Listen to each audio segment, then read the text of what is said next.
So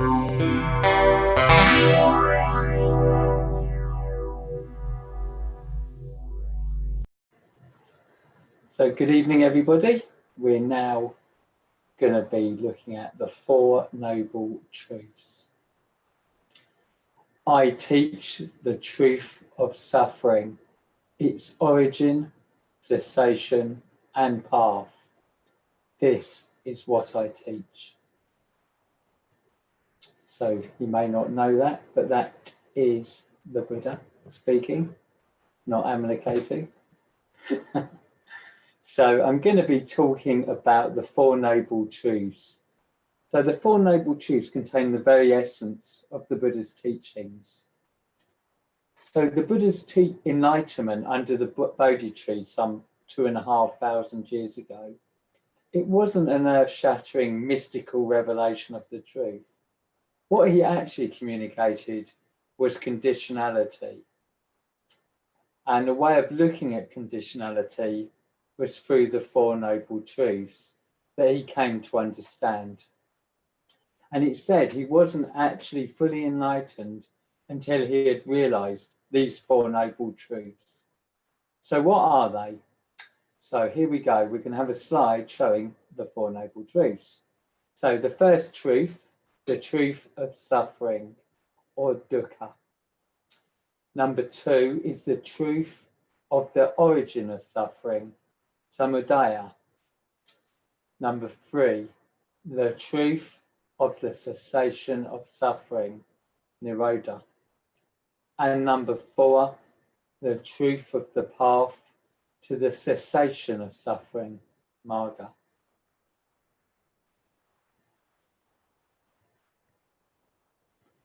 So the Buddha is sometimes compared to a physician, a doctor.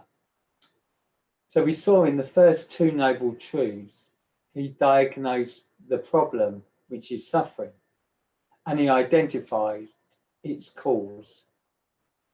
And the third Noble Truth is the realization that there is actually a cure. And the fourth Noble Truth, in which the Buddha sets out the Noble Eightfold Path, is the prescription, if you like, the way to achieve a release from suffering. So we're going to look at the Four Noble Truths now in more detail, starting with the first Noble Truth, which is suffering, dukkha. So suffering comes in many forms. Three obvious kinds of suffering correspond to the first three sights the Buddha saw on his first journey when he left his royal palace. And what did he see? Old age, sickness, and death. And of course, we're all surrounded by this. We can all see this. We all experience this. But according to the Buddha, the suffering goes much deeper than this. Life isn't ideal. It frequently fails to live up to our expectations. Human beings, us, are subject to desires and cravings. And even when we're able to satisfy all our desires, it's only temporary. Even when things are going well, we're actually wondering, well, how long is this going to last? How long are we going to be able to maintain it? For example, will we keep our looks, our possessions, our loved ones? Even when we're not suffering from obvious forms of suffering, we're often, almost always, unfulfilled, unsatisfied. And it's said it is not possible for us to be fully satisfied by the conditioned, by the world, only by the unconditioned, by nirvana. And this is the truth of suffering, as the Buddha tells it. Some people who encounter this teaching can find it pessimistic, but Buddhists find it neither optimist or pessimist, but realistic. Fortunately, the Buddha's teachings do not end with suffering. Rather, they go on to tell us what we can do about it and how to end it, so there is a cure. So we're coming to the second Noble Truth, the origin of suffering, samudaya. Obviously, we need to know what is the cause of our suffering. And yeah, our day-to-day troubles may seem to have easily identifiable causes. First, we need a drink, pain from an injury, sadness from the loss of a loved one or a breakup. However, in the second of his noble truths, the Buddha claimed to have found the cause of all suffering. And it is much more deeply rooted than our immediate worries. The Buddha taught that the root of all suffering is desire or craving. Now, this desire or craving comes in three forms, which he described as the three poisons: greed, hatred, and delusion. Sure, there are positive desires, such as the desire for enlightenment and the well-wishing of others. But what is revolving, what is keeping us here, what is keeping us suffering are the three poisons of greed, hatred, and delusion. So what was the third noble truth then? How the cessation of suffering, nirodha. So the Buddha taught that the way to extinguish desire, which causes suffering, is to free oneself from attachment. This is the third noble truth, the possibility of liberation. The Buddha was a living example that this is possible in a human lifetime. We can reach nirvana, we can be liberated.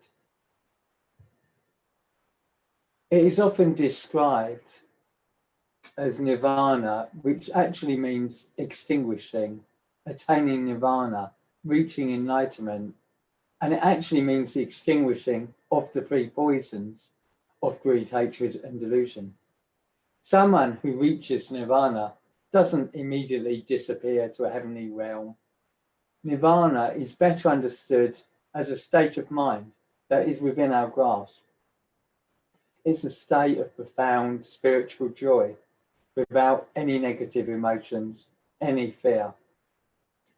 Someone who has attained enlightenment is filled with compassion for all living beings and sees things as they really are. After death, an enlightened person is liberated from the cycle of rebirth.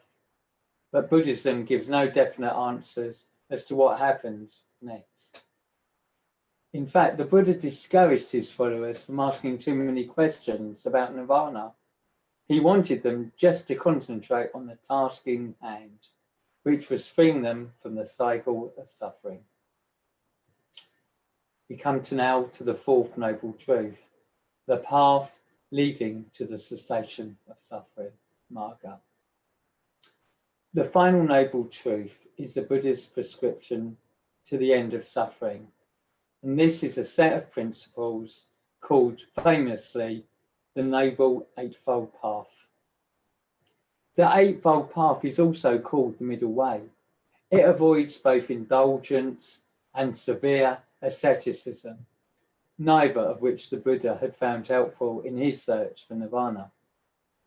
The path is a noble one, a spiritual path, sometimes called the Dharma, that which leads to liberation, freedom. It's not something to believe in, but something to act out in our day-to-day lives. It's for us to experience, for us to tread the path, difficult as it can be. However, we're not alone, and our friends on the spiritual path are journeying with us on this path of vision and transformation. So the 8 stages aren't necessarily to be taken in order, but rather they support and reinforce each other.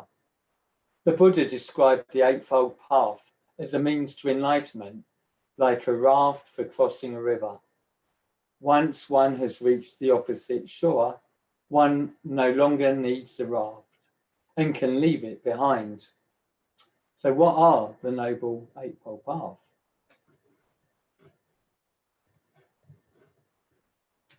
So firstly, we have right understanding, samadhi, which I'll say a little bit more about in a minute.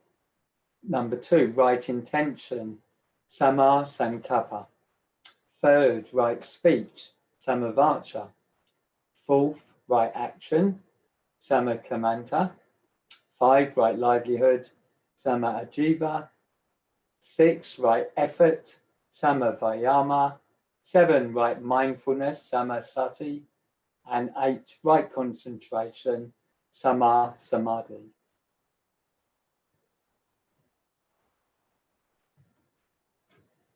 So I'll say a little bit more about each. So firstly, right understanding. So right understanding is about accepting Buddhist teachings. The Buddha didn't intend his followers to believe his teachings blindly, but to practice them and try them out for themselves. See if they're true. And if they're not, if they don't work, then drop them. So this would include the things like views that actions have consequences, conditionality, karma, rebirth, the teachings of impermanence and satisfactoriness, and the teachings of non-self. Right intention, the second of the Noble Eightfold Path, would be a commitment to cultivate the right attitudes. There's no point trying to achieve enlightenment if we're not really behind it for all the right reasons. Thirdly, right speech, samavacha. So this is speaking truthfully, kindly, helpfully, and harmoniously, avoiding slander, avoiding gossip, and avoiding abusive speech. Right action. So samakamanta. So it's behaving peacefully and harmoniously, refraining from stealing, killing, and overindulgence in sensual pleasure. Right livelihood, samaajiva. So avoiding making a living in ways that cause harm, which there are many, exploiting people, killing animals, or trading in intoxicants or weapons. Number 6 is right effort, samavayama, cultivating positive states of mind, freeing oneself from evil and unwholesome states and preventing them arising in the future. Number 7, right mindfulness, samasati, developing awareness of the body, of sensations, of feelings, states of mind, and ultimately reality. And finally, number 8, right concentration, samadhi. So this is around developing the mental focus necessary for this awareness, practicing samatha and vipassana meditation practices. So this Noble Eightfold Path is meant to be guidelines, is to be considered, to be contemplated, to be taken on and lived out. And if we can do this, we're going to be truly living an enlightened life. Thank you for listening.